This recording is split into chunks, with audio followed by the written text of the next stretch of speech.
7 sebab mengapa musibah datang bertubi-tubi. Yang pertama, karena banyaknya maksiat. Surah Yasin ayat 19 yang kita baca setiap hari. Kemalangan-kemalangan terjadi, musibah-musibah terjadi, malapetaka terjadi karena dosa keterlaluan kalian kepada Allah. Yang kedua, karena banyaknya orang berbuat zalim. Dengarkan surah Qasas ayat 59. Kami tidak akan menghancurkan satu daerah kecuali para penduduknya banyak berbuat zalim.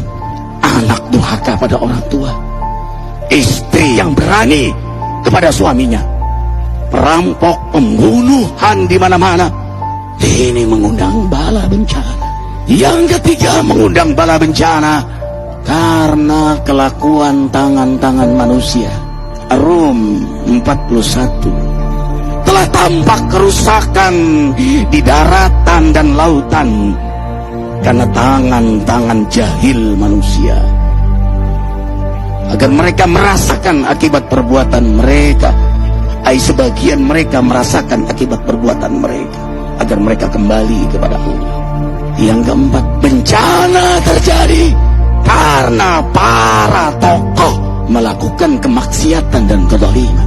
Dengarkan dengan iman, wahai penduduk Indonesia yang mulia, bila kami ingin menghancurkan suatu negeri, kami perintahkan para tokohnya untuk taat kepada Allah, tapi mereka maksiat, tapi mereka berbuat zalim, tapi mereka khianat kepadaku dan kepada makhlukku. Fahaqa alaihil qaul, maka haklah untuk mereka datang bala bencana seperti kaum Ad, kaum Samud, kaum Lut, kaum Nuh. Kami hancurkan sehancur-hancurnya. Siapa tokoh itu? Para pemimpin kita yang sumpah Al-Quran di kepalanya, demi Allah tidak korupsi. Lalu korupsi. Siapa lagi? Hartawan, orang-orang kaya yang dengan harta berpoya-poya, sombong, maksiat dengan kekayaannya di tengah orang yang banyak menderita. Siapa lagi? Ulama yang menjual ayat-ayat Allah dengan murah. Subhanallah. Yang kelima, mengapa bala bencana terjadi? Karena orang-orang soleh, orang-orang baik diam melihat kemaksiatan dan kemungkaran. Surah Al-Anfal ayat 25. Takutlah kalian dengan musibah yang tidak hanya menimpa orang yang maksiat, orang yang berbuat zalim, tapi juga kalian orang-orang soleh.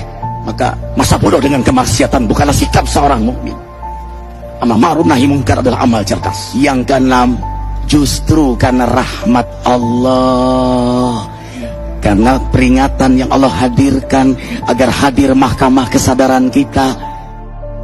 Ikhwah, dengarkan dengan iman surah Al-Baqarah ayat 155, 156, 157.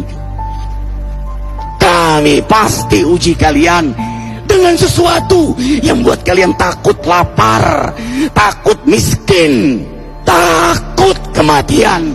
Tapi kabarkan berita gembira bagi hamba Allah yang sabar dari semua ujiannya, yang mereka berkata, sesungguhnya kami milik Allah dan sesungguhnya kami akan kembali kepada Allah.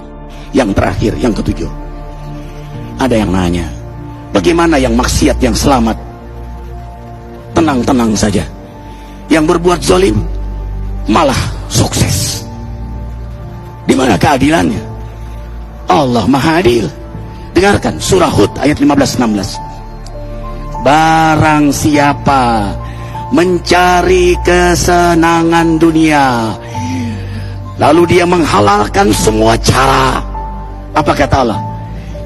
Kami beri, tapi di akhirat tidak mendapatkan secuil pun kenikmatan, malah nikmat di dunianya menjadi bahan bakar azab untuk dirinya. Itulah istidrat. Lalu apa sikap kita sekarang? Orang beriman menjadikan peristiwa apapun sebagai jalan untuk mendekatkan dirinya kepada Allah.